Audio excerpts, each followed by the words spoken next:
Welcome to another Falcon and Winter Soldier Kinda Funny reaction. As always, I'm Tim Gettys, joined by Paris Lilly. What is going on? Thank you for having me once again. Hell yeah, Andy Cortez. I forgot what show we're doing. Greg Miller. Greg Miller. Hi, how are you? Good, fantastic. The big dog, Kevin Coelho. Man, this show's good. It's a lot of fun. And Nick Scarpino. On your left, Tim.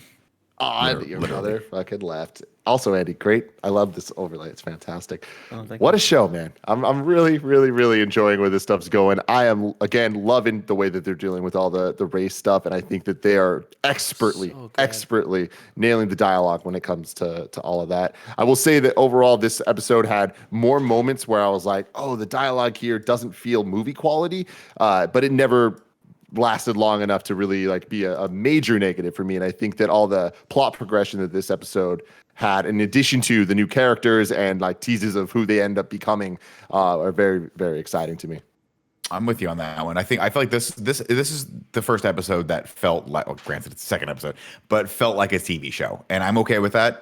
They're settling into the vibe between the two main characters. We get to see a lot of back and forth with Bucky and with Falcon, and I think for the most part it all works. I think there may have been a touch too much improv in this one, dare I say.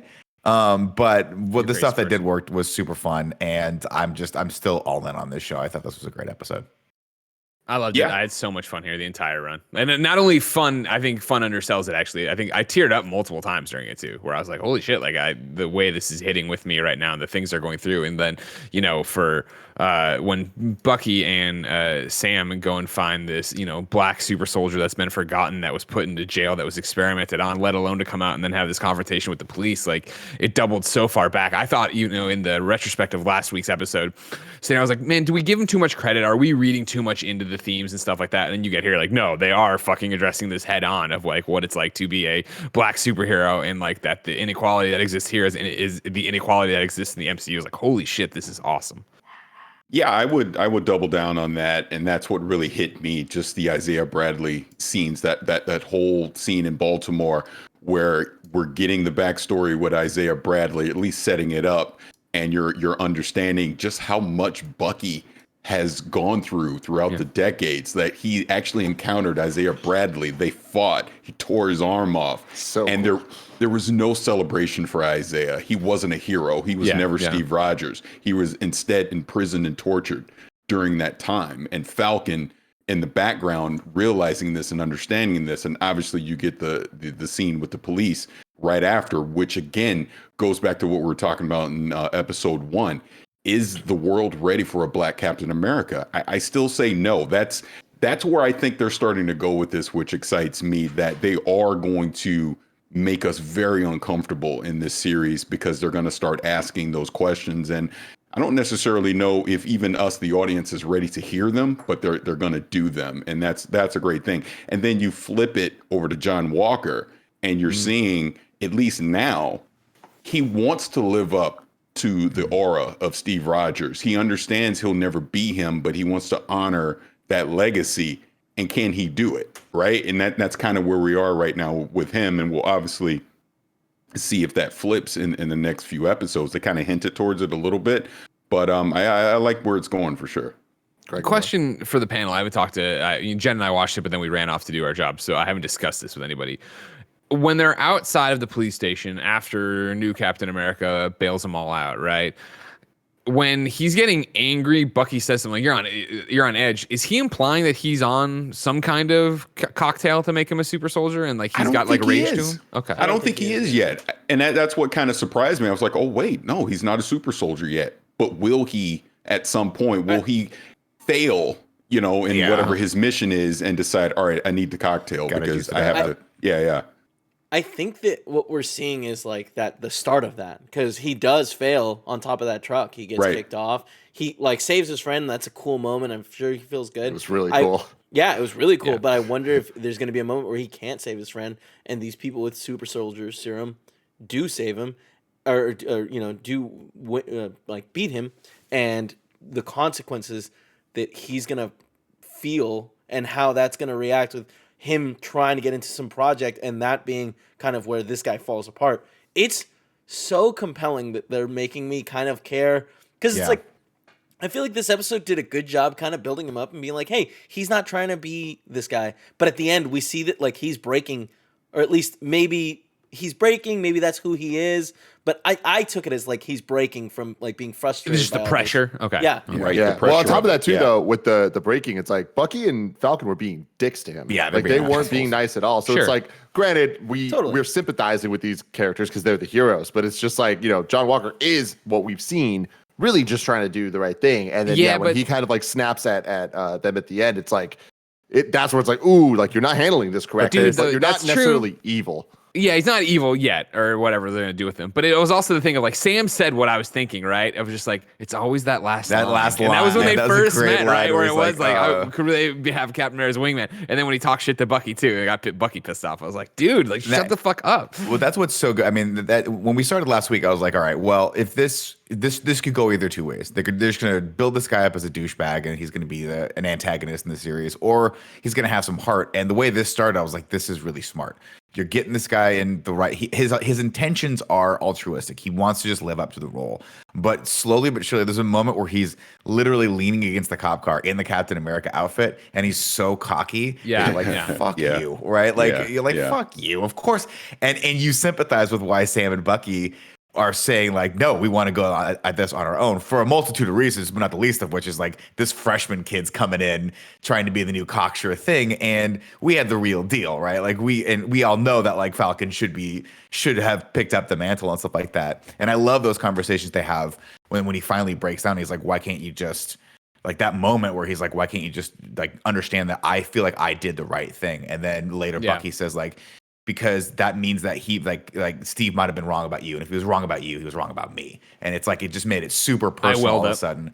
I was like, and like, and I mean, shout out to Sebastian Stan too, who I just have gone through this whole like, who was this guy when he first started playing Winter Soldier, and then haven't really thought about it a lot, and now I'm just like, dude, this guy's he's fucking killing everything phenomenal. He's in, and the chemistry between him and Anthony Mackie is fucking great. So good. Yeah, I always joke around that they're the MCU version of Tango and Cash, and I felt like this really kind of grabbed at their relationship. But going back to what you just said, I thought it was so important that Bucky talking to the therapist, saying that, because it clicked for me, that ultimately between Bucky, between Falcon, and even John Walker, everyone's just trying to live up to the legacy of Steve Rogers. It's all about, we want to make Steve proud, and if Sam doesn't keep the shield, that means you're letting down Steve. And then in other words, maybe Steve was wrong about me all along. I love that just quick conversation because it means so much to what all this entire series is going to be about. So yeah, it's great. And to double back to something you said, Nick, I don't agree with you that there's a bit too much improv. Like whatever is improv, I loved. I love their back and forth. I love the way they react to each other. I love I'm blanking on the book, right? I read that book. Oh, when The Hobbit, right? I read The Hobbit in 1936 when it was originally released. Yeah. And then when they're like sneaking in, and he's like, yeah, okay. And then Falcon just pops up. He's like, what the hell? All right, fine. Like, oh no, I mean, don't get me wrong. It's a minor criticism. I just feel like some of it, like they let the guys go, and hey, it's great. Most of it worked. There's just moments where I'm like, you know, improv is such a touchy thing for me. Like it's a very, very delicate thing where a little too much can start to flatten out a scene a little bit. And some of the stuff I think in the say that part specifically where I was like, they're sneaking around and they're being noodle heads behind this like shelf. I'm like, I don't know, whatever, it's fine. Minor nitpicky criticism.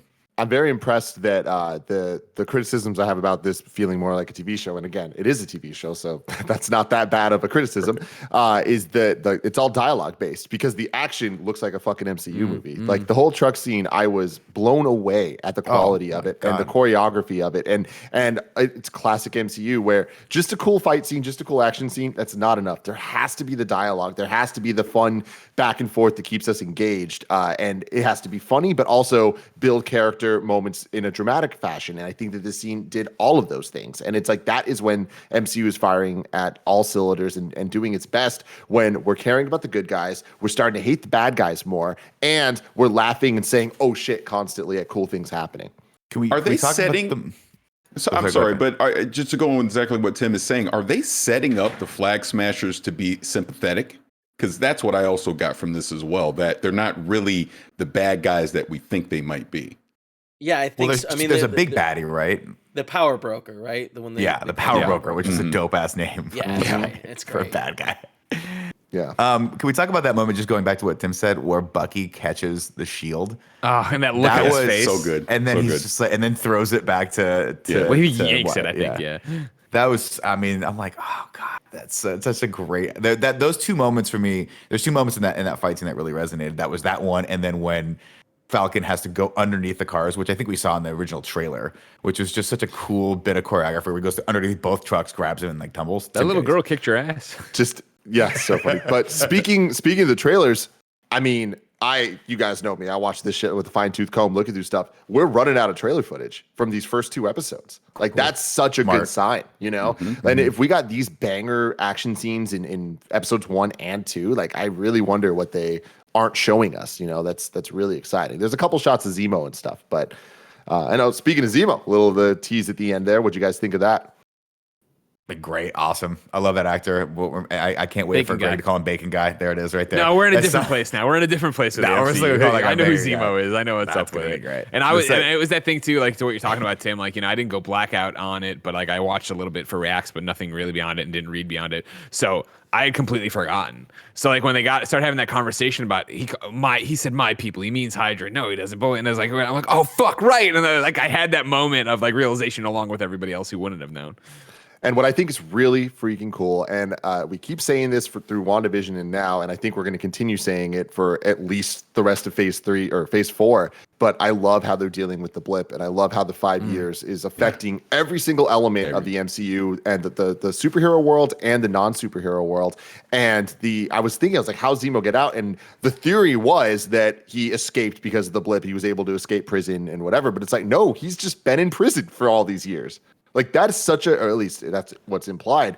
I think that's so much more of an interesting take. And I love that the MCU can continuously surprise me with character decisions like that, where it's like, oh shit, sometimes the simplest answer is what it is. Yeah. Well, the other thing with the blip that you just brought up is the fact that they have to deal with so many people displaced that went away. Now they're back. You know, the world moved on. Maybe their house is no longer their house anymore. Yeah. Maybe they don't have their job anymore. What does that mean? All that. So I love how they're handling all that. Yeah, definitely. Another thing I loved was how they're dealing with, you guys were talking about Cap's legacy, or Steve Rogers' legacy at least. And I love the U.S. agent or whatever, the what's his name? John Walker. Coming in and totally being what Captain America was in in Captain America First Avenger. You know, where he's kind of just this like patriotic symbol to like rally the troops and stuff, but instead it's at football games. And I love that they used the exact same song. Like the drum line was playing the cool. Star-Spangled Star or whatever song. That fucking song played by that marching band was a slap. What'd that do for you, started, Nick? Oh my god! First off, it started, and I literally was watching it here. I paused it, went to the bathroom, got a drink, came back, and played it again. I was like, this is just so what I always thought we sounded like when we were on the field, and we never did. We never did. It was dumb. That's so good. I'm excited for whatever the future of this episode goes into. I'm kind of with Greg from when at the beginning of the episode when Greg mentioned that, you know, are we giving Disney too much credit for all the sort of the racial commentary on the episode, especially with episode 1? And I sort of felt the same thing. You know, are they really going to go there? Is Disney really going to do this? You know, because I just didn't know Disney had the confidence to sort of dive into waters like this. Yeah, and as soon as we get that, especially the cop scene in the street of Baltimore, I was like, oh shit, wow, they're actually doing this. Good for them, you know. And then I love Bucky's reaction. Do you know who this is? Like, you know, you're talking. It's like, oh, the goggles. I didn't notice about the goggles. Yeah. I thought it was great. I wasn't expecting that. And then we get.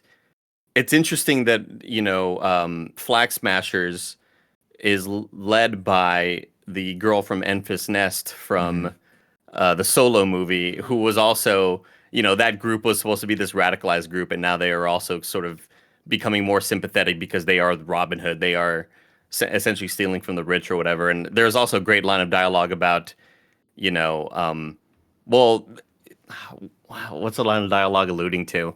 Yeah, that's usually how people with the resources feel. You know, I really enjoy that little line of dialogue. So I'm excited for this because I was not expecting this Flag Smashers group to be sort of painted in this light. I wasn't expecting to see. I thought they were just going to be big bad villain, angry person. I want to change the world, but like in a really negative villainy way.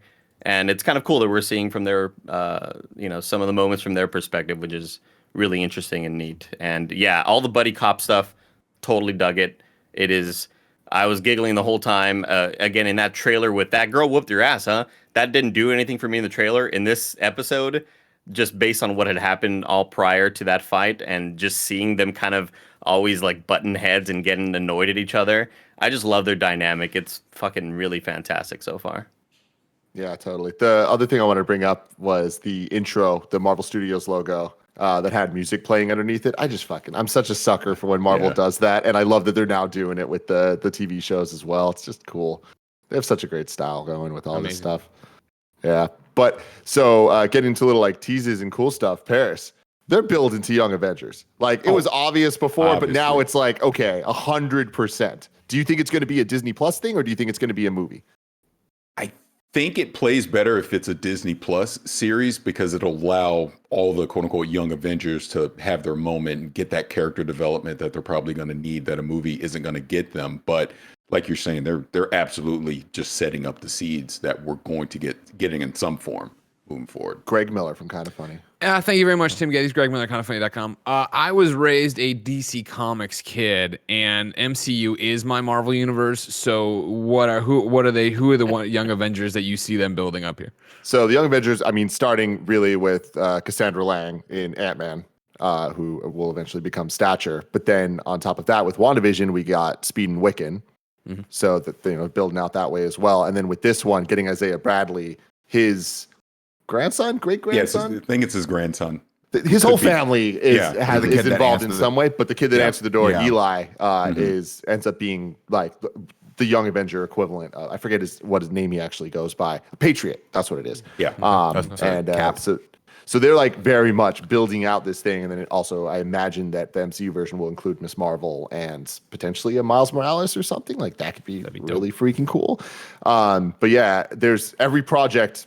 There's a Kid Loki is another one, so I wouldn't be surprised if we see that introduced in the Loki series. But it's cool that they're just these shows are building out so many future projects in addition to like Doctor Strange 2, being like the big event thing, but also like teasing things that we potentially don't even know about yet. So very exciting stuff. Do you think there's any chance they introduce like the weapon program?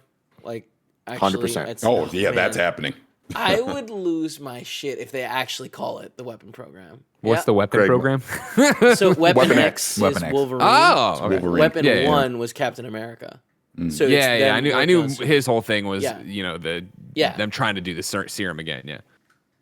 Yeah, so I imagine that, especially with all of the Flag Smashers seemingly having the super serum as well, I imagine that they're going to deal with that stuff in some way, especially because Madripoor, which is a location that's very heavily associated with those type of programs and stuff, is in the credits. That one I knew from Marvel Heroes. Thank you very much, Marvel Heroes. There we go. My next question is, and this is, I don't think it's future spoilers. It's a question I'd have watching this episode right now.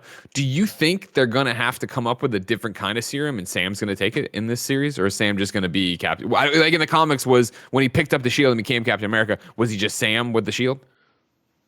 Well, he had the wings. Yeah. Well, he has the wings too, Kevin. He already has the wings. I'm just saying. But I think that the wings, I think he has to learn how to fight better with the wings, because there was a point where he gets on top of the truck and he starts fighting fist to fist, and it's like, no, dude, jump off and hit him again with your flying attacks. But it's weird because that was a weird thing for me too. Like, I mean, I enjoyed the scene wholeheartedly, but the scenes prior where he was taking on the other people's, he was using the wings in such a way more creative fashion, like using them to deflect bullets, using them to hit people with and stuff like that. So I don't know. I wonder if that was just kind of like we've got so many moving pieces. Let's just have them just duke it out. I think. No, please go ahead. I was just going to say, I don't think there's that many super serum people out there. So, I don't think he's understand. His day-to-day is fighting normal people. So he doesn't understand yet that he needs to, change his technique. Well, the thing I was going to bring up was I think that's going to be the parallel, again, speculating, between Falcon and John Walker. I think John Walker is going to continue to fail, and he's going to accept the serum and become a super soldier. Yeah. And I think Falcon is going to reject it and say, I don't need that to be Captain America. I think it's going to be the same thing with Tom Holland and the Stark suit. I think it's going to be that same sort of vibe where, you know, what if you're nothing without the suit, then what are you? You know, I totally see. I do think that kind of, you know, not belittles, but it just, I don't know, it feels like a lesser of an experience to have Anthony Mackie take the super diminishes serum. it a little bit. That was like my thought is that he would never do it, and but it seemed like this episode it's just teasing, I think, the dilemma that we're about to see, right, that we've just talked about. So yeah, that makes sense to me. That's the page I was on, but I see you knew. Yeah, give me that shit all day, and COVID, the COVID thing. Put a chip in me. Do them together. I'll take it all. You know. Yeah. Also, let's shout outs to what do they call it? The big three or something? Wizards, wizards, aliens, and androids. So, and I like how other people know it too, or people, it's just like kind of a thing that's been circulating. He's like, what do we think? What do we think? Again, you all kind of alluded to it earlier, but you know, John Walker at the end kind of snapping like that. I just kind of want to talk about that a bit more because I do feel like it was deserving because they have been dicks to them. And it would be one thing if John Walker was a nobody, just a face or whatever. But clearly they talked about what this dude has achieved in the military, like 3 Medal of Honors. And I feel like them treating him I think it's just also him sort of just fighting and saying like, look, I deserve to be here also. Like, I'm not trying to be Cap, but fucking give me some respect, you know. Well, let's call it what it is, right? Like they're giving him shit because he's not their friend, and that's a little bit of it, but that's, I think some of it is they're just being kind of petty. They're not giving this guy a chance. Well, they're hurt, right? And you know, they probably miss Steve and they miss all that stuff, and you know, there's a lot of there's a lot wrapped up in it, right? Because Steve passed the mantle to Anthony Mackie, right, and then he puts it down, which is his conflict with Bucky. But then there's also this conflict of when he put it down, he expected no one to pick it up. And now that somebody else has picked it up that they had no hand in, that the government did, especially on the back of Hydra Shield and all the other corruption, like you get to this point where they probably don't think they can trust these people, especially when they find out there's a tracker in Redbird. And then on top of that, he's immediately coming in and thinking he can just fall right into it, let alone the fact that he thinks he can fall right into it, not understanding how Bucky is in general in this conflict, right, of him versus Falcon. And I loved when Sam calls him Buck, and he's like, you don't get to call me that. Yeah, Steve did. Steve knew me longer. Yeah. But especially with just 6 months ago, they were on the run from the government. Yeah, you know, they were hiding. Like they don't, in their experience, like they were gone for 5 years. So the last thing that before fighting Thanos and shit, they were literally on the run from the government. So like, why would they trust them with all that stuff? Well, that was also key when Buck kept telling him, "We'll just take it back. We'll just take it back." And he's like, "How am I gonna do?" I'm not. Yeah, I love that. I was on the run for 2 years. No, I'm not going to do that. So it was good. It's kind of cool that every question we have, there are always little lines of dialogue, sort of saying, "This is why, viewer." Yeah. Do you think we see Sharon Carter next episode? I think so. Yeah, I'm excited. I liked how they teased her. I like the little backstory and stuff they gave. Man, I love this. Weekly MCU. What did we do to deserve this? Good. Let us know in the comments below. We lived through 2020. Of this. Yeah, I guess you're right. What did it cost? Everything. Until next time. Love you guys. Bye.